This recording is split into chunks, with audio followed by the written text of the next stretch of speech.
मी मुंबईला येऊन 1 महिना पूर्ण झाला होता. काका आणि काकी गेल्या महिन्यात गावाला आले. तेव्हा मला काकांनी विचारले, "चल, येतो का मुंबईला?" मी तर आतून घाबरलो. आजपर्यंत मी मुंबईला कधीच गेलो नव्हतो. पण काका-काकींनी खूपच गाळ घातली. काका खूप चांगले होते. मुंबईला आलो खरं, पण इथे येऊन कळले की काकांची रूम फारच लहान आहे. गावाला आमची ओसरी पण या रूमपेक्षा मोठी होती. पण आता आलो तर इथेच राहावे लागणार.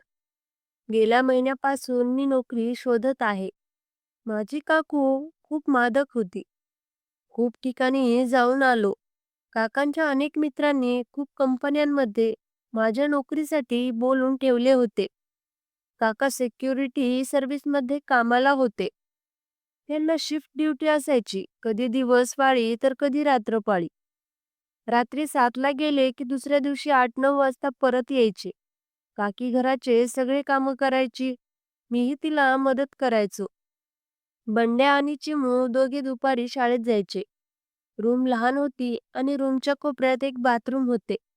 हातपाय धुणे, अंघोळ वगैरे सगळे तिथेच करायचे. मला गावाला असल्यापासून लवकर उठायची सवय होती.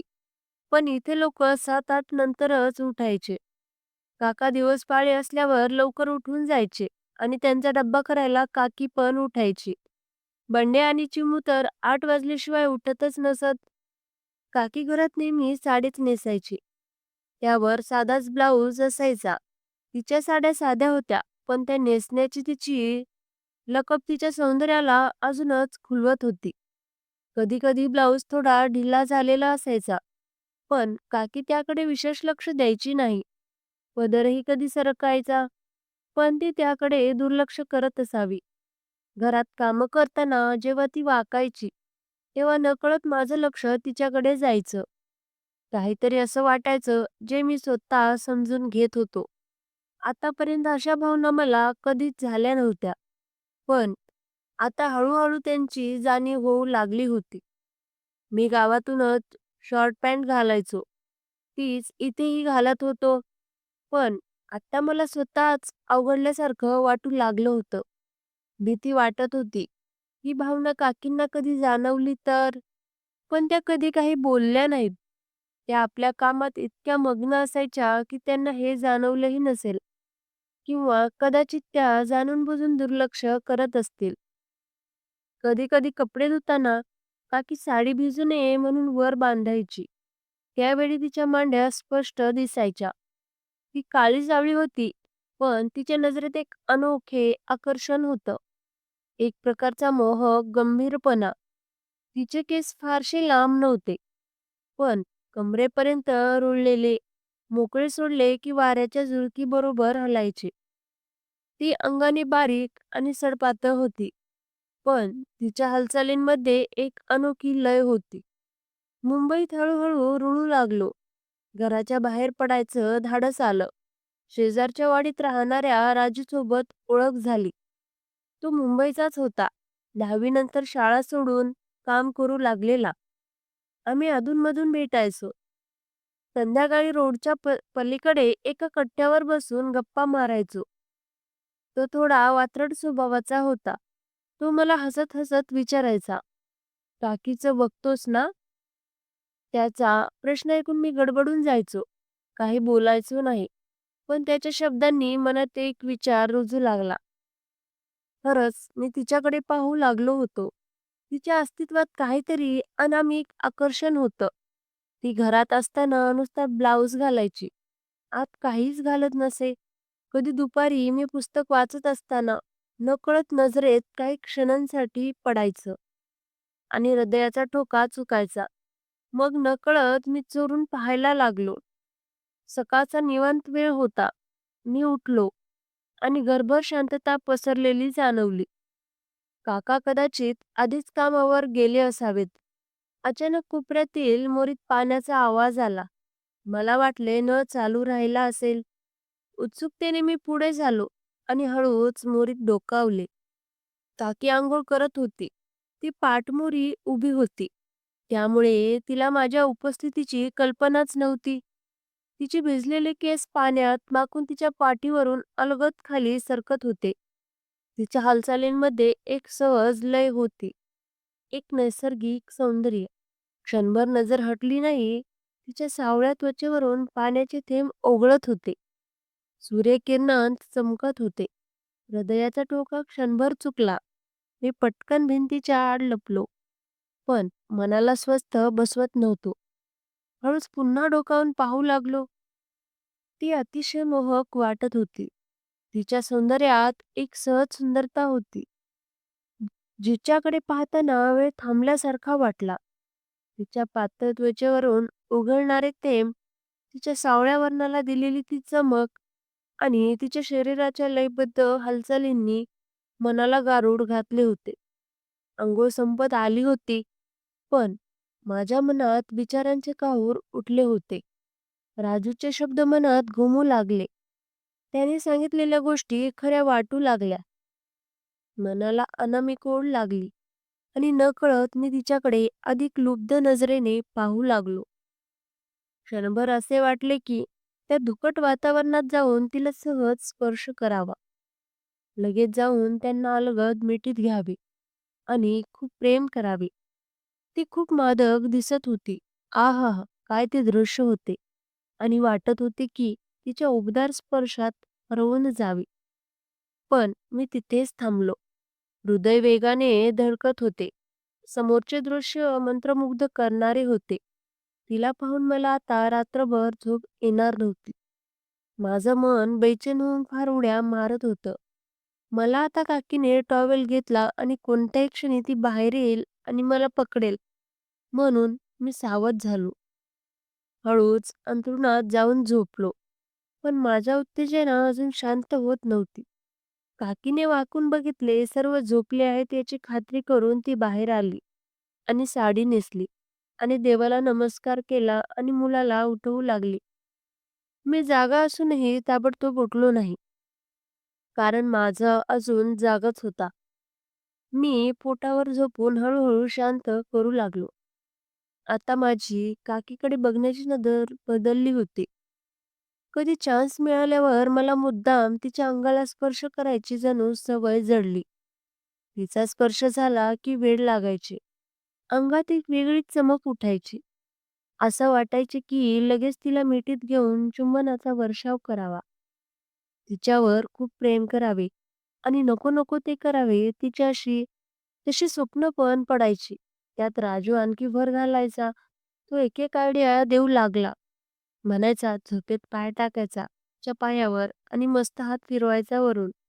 पण माझी हिंमत नाही व्हायची. एका रात्री मात्र काकी झोपली असताना तिच्या पायावरची चादर बाजूला झाली होती आणि मला माहित होते की तिचे पाय दिवसभर दुखत आहेत. त्यामुळे झोपली होती आणि काकांची रात्र पाळी होती.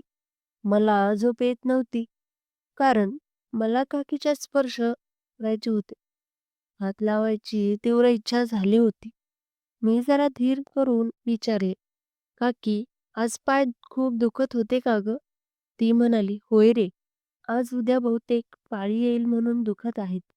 सगळं अंगच दुखतंय. जरा पाय दाबतोस का?" मी एकदम चपापलोच. काकी मला सांगत होती पाळीविषयी आणि पाय दाबायला. माझा विश्वास बसेना. मी लगेच उठलो आणि काकीचे पाय दाबू लागलो. ती पाठीवर झोपली होती. साडी गुडघ्यापर्यंत घेऊन मी पाय दाबताना गुडघ्यापर्यंत येऊन पुन्हा खाली असे दाबत होतो. तिच्या स्पर्शाने चांगलाच वेडा झालो होतो.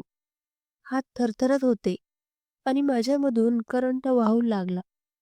काकी डोळे मिटून पडली होती आणि अनिमिष नजरेने मी तिला न्याहाळत होतो. मी स्वतःला रोखून ठेवत होतो आणि अचानक ती कुशीवर वळली आणि कुशीवरून पोटावर झोपली. हे करताना तिच्या पायांचा स्पर्श माझ्या अवघड जागी झाला. साडीही जरा आणखी वर सरकली. माझा तोल सुटत चालला होता आणि मी फक्त 1 फूटभर लांब होतो. पण आता डेअरिंग करायचे ठरवले. पाय दाबत दाबत मांड्यांपर्यंत आलो. तिला जाणीव झाली असावी. तिने लगेच मागे हात घेऊन साडी नीट केली आणि म्हणाली, "अरे बस आता" आणि माझ्याकडे बघत राहिली. यावेळी तिची नजर काही वेगळीच होती. काका माझ्यासाठी नोकरी शोधत होते. मलाही नोकरीची गरज होती आणि नोकरी करायची होती, पण नोकरीसाठी बाहेर गेलो तर काकीपासून दूर राहायला लागेल म्हणून कंटाळा करत होतो. काका शिव्या द्यायचे, पण माझी काकी सांभाळून घ्यायची. एकटी असल्यावर मला समजवायचे, "अरे मुंबईला आलास, आता नोकरी कर, म्हणजे लवकर पैसे कमावून लग्न करता येईल."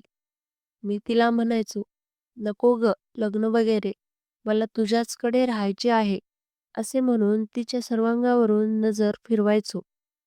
तिला आता जाणीव व्हायला लागली होती, असे मला वाटले. काका मला खूप बोलले आणि त्या दिवशी काकीने माझी बाजू घेतली म्हणून मला बरे वाटले. मी खुश झालो होतो. आता बहुतेक काकीला माझी ओळख पटली. राजू म्हणतो त्याप्रमाणे आता प्रयत्न करायला हरकत नाही. त्या दिवशी रात्री सर्व झोपल्यावर मी हळूच खाली सरकलो. काकीच्या पायाला पायाने स्पर्श केला. पाय वर सरकवून तिची साडी जरा वर घेतली. तिच्या पायावर पाय ठेवला आणि दाब देऊ लागलो. छान वाटत होते. काकीलाही बहुतेक छान वाटत होते. म्हणून तीही काही बोलली नाही. माझा धीर वाढला. मी हळूहळू आणखी खाली सरकलो आणि पायाला हात लावू लागलो. अचानक काकी उठली आणि तिने माझ्याकडे बघितले. मी झोपेचे सोंग घेऊन पडून राहिलो. माझे काळीज जोरात धडधडत होते. तिला वाटले मी झोपेत आहे म्हणून ती पुन्हा झोपी गेली. दुसऱ्या दिवशी मुली शाळेत गेल्यावर तिने मला विचारले, "काय रे, काल रात्री माझ्या पायावर का पाय ठेवला होतास? हात पण फिरवत होतास ना?" मी जरा सावरलो. "नाही गं, झोपेत असेल स्वप्न बघत.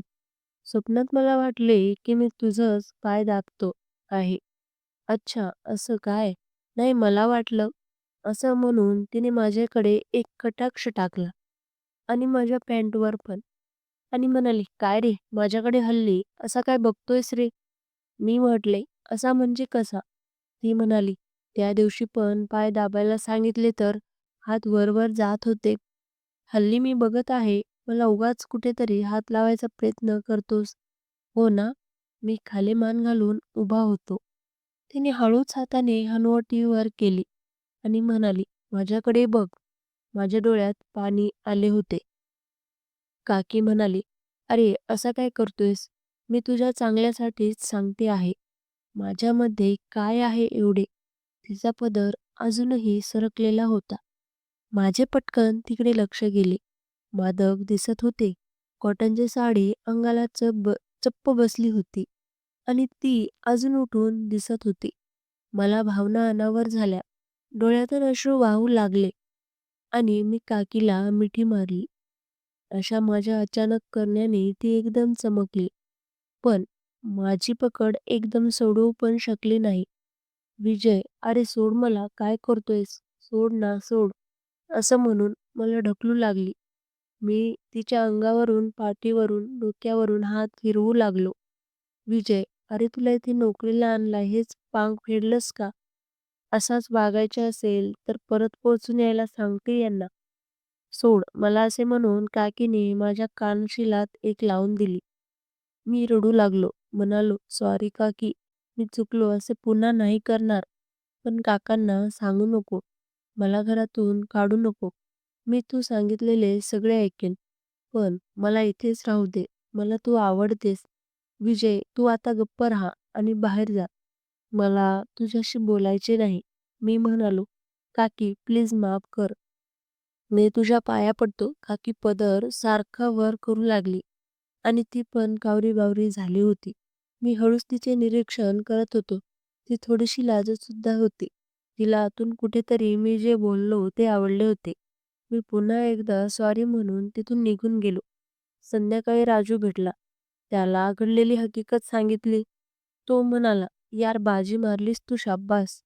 काकी आता तुला पटली म्हणून समज." रात्री जेव्हा जेवायला बसलो तेव्हा काका सांगत होते की एका ठिकाणी काम होणार आहे, उद्या जायचे आहे. काकी मात्र माझ्याकडे बघत नव्हती. पण मी चोरून तिच्याकडे बघत होतो. एका क्षणी आमची नजरानजर झाली. तेव्हा तिच्या चेहऱ्यावर वेगळ्याच भावना होत्या. राग नव्हता नक्की. दुसऱ्या दिवशी त्या कारखान्यात नोकरी मिळाली काका पेढे घेऊन आले. मी खुश होतो. काकीला मुलांना पेढे दिले. पाया पडलो. काकी माझ्याकडे बघून हसत होती. काका रात्री घरी असले की घरात सर्वांना जागा पुरत नसे. मग मी बाहेरच्या ओसरीत झोपायचो. त्या रात्री पण ओसरीत झोपलो. मध्यरात्री नंतर कसल्याशा आवाजाने जाग आली. काकीच्या बांगड्यांचा आवाज येत होता. मी हळूच उठून पडदा किंचित बाजूला करून आतमधल्या खोलीत बघण्याचा प्रयत्न करू लागलो. पण काही दिसत नव्हते. थोड्या वेळाने डोळे सरावले आणि काकीची आकृती दिसू लागली. काकीने कपडे काढून काकांच्या कमरेवर तोंड करून काहीतरी करत होती. अंधारात नीट दिसत नव्हते. पण नंतर लक्षात आले की काकांचा आस्वाद घेत होती. थोड्या वेळाने ती काकांच्या बाजूला झोपली आणि हलक्या आवाजात म्हणाली, "करा ना आता." काका उठले, काम चालू केले आणि एकाच मिनिटात ती म्हणाली, "काय हो, तुम्ही काही करतच नाही शी." ती काकांना घट्ट धरू लागली. पण काही उपयोग झाला नाही. काका उठून मोरीमध्ये गेले. बाथरूमला. काकी अंथरुणात तळमळत होती. अंधारातही मला तिचा चेहरा दिसत होता. हताश झालेला. सकाळी उठल्यावर तिचा मूड चांगला नव्हता.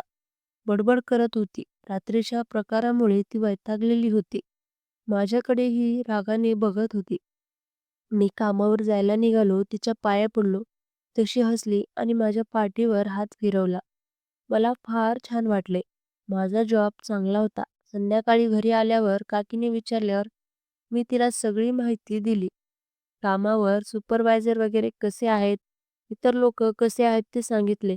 "वा, छान झाले, तुला नोकरी मिळाली. ते आज जरा माझी सेवा कर हा मग. पाय दाबून दे, आजकाल फार दुखतायत." आणि माझ्याकडे बघून हसली. मी चमकून तिच्याकडे बघितले.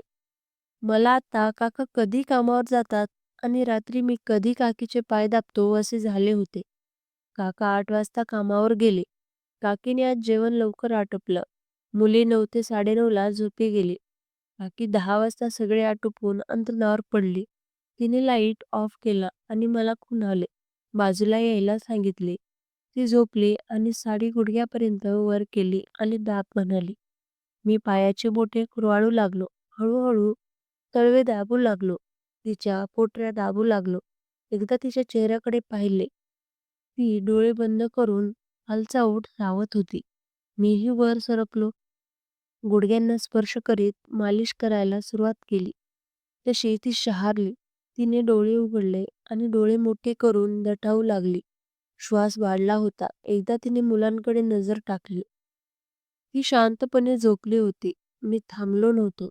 तिने आता माझा हात धरला आणि मला थांबवू लागली. पण आता मी थांबवू शकत नव्हतो. मी तिचे पाय दाबण्याचे सोडून कुरवाळू लागलो. एका अचानक मांडीवर ओठ टेकवले. "करतोयस विजय, नको, असा करू नकोस. मी तुझी काकी आहे." ती माझ्या डोक्यावर हात ठेवून होती. मी पागल झालो होतो त्या वासाने. पुढचा मागचा विचार न करता मी तिची साडी वर केली आणि ती थरथरत होती. अचानक ती उठली आणि माझ्याकडे अत्यंत नशिल्या नजरेने पाहू लागली. केस अस्ताव्यस्त झाले होते. मी वेड्यासारखा तिला निहाळत होतो आणि अचानक तिने मला जोरात मिठी मारली. माझ्यावर चुंबनांचा वर्षाव सुरू केला. मला किस करू लागली. ती उठली. तिने 2 चादरी घेतल्या आणि माझा हात पकडून मला खेचत ओसरीवर घेऊन आली. आम्ही कपडे काढून टाकले आणि मला घट्ट मिठी मारली आणि म्हणाली, "हा पाहिजे आहे मला माझ्या हात." मी म्हणालो, "काकू, तू तर तयार नव्हतीस ना? मग आता असे का करत आहेस?" तर ती म्हणाली, "मला आता राहवत नाही रे. कालपासून तुझ्या काकाने मला उपाशीपोटी ठेवलं आहे. आज तू मला सोडू नको." मी म्हणालो, "अगं काकू, पहिल्यापासून तुला हेच तर सांगत होतो. पण तुला आवडले नाही." काकू म्हणाली, "खूप आवडले होते रे. पण माझा नाईलाज होता. पण आता तू पाहिजे तसं मला तोडून मोडून कर. मी तुला आज सोडत नसतो काकू." असे म्हणून मी काकूला जोरात मिठी मारली आणि तिच्या ओठावर ओठ ठेवले आणि किस करू लागलो. ती शहारून गेली होती. आता मी पण काही भानावर नव्हतो. मी आज दुनियेतील सगळ्यात भारी सुख अनुभवत होतो. आता आम्ही पूर्ण मोकळे होऊन काम करू लागलो. काकू आता मला खूप साथ देत होती आणि म्हणत होती, "आता तू मला सोडून इथून दुसरीकडे कधीच जाऊ नको." मी म्हणालो, "तू म्हणत असशील तर दुसरे लग्न पण करणार नाही." तर काकू खूप खुश झाली आणि मला जोरात मिठी मारू लागली. आता बघता-बघता शेवटच्या क्षणावर दोघेही पोहोचलो होतो आणि आम्ही खूप मादक आवाज करायला लागलो होतो. आमच्या बाजूचा परिसर आमच्या आवाजाने घुमू लागला आणि मनावर एक अनामिक वेळ उलटत होतं. मन शांत होऊन गेलं, मनातील आग कमी झाली. आता कित्येक दिवसाची लागलेली भूक मिटली आहे असे वाटू लागले होते. मनातील काकूसोबत घालवायची रात्र आनंदी उत्साही जाणार होती. रात्री झोप कमी आणि काम 5 ते 6 वेळा काम केले आणि मग मन शांत झालं. माझी आणि काकीची आता चांगलीच जोडी जमली होती. जेव्हा कधी एकांत मिळेल तेव्हा आम्ही मज्जा करायचो. माझ्यावर खूप प्रेम करायची ती. मीही तिला मनसोक्तपणे घ्यायचो. कधी एक दिवस असा गेला नाही की ती माझ्या मिठीत आली नाही. तर मित्रांनो, कथा आवडली असेल तर कमेंट करा. व्हिडिओ आवडला असेल तर लाईक करा. चॅनेलवर नवीन असाल तर चॅनेलला सबस्क्राईब करा. चला तर मग पुन्हा भेटूयात अशाच नवीन व्हिडिओमध्ये. धन्यवाद.